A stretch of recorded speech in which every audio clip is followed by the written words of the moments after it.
நீலக்கடல் அலைகள் நிரம்பத்தாலாட்டும் திருச்செந்தூர் இது திருச்செந்தூர். நீலக்கடல் அலைகள் நிரம்பத்தாலாட்டும் திருச்செந்தூர் இது திருச்செந்தூர்.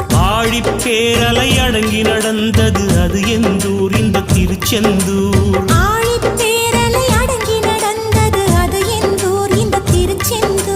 திருச்செந்தூர் இது திருச்செந்தூர். திருச்செந்தூர் இது திருச்செந்தூர். நீலக்கடல் அலைகள் நிரம்பத்தாலாட்டும் திருச்செந்தூர் இது திருச்செந்தூர்.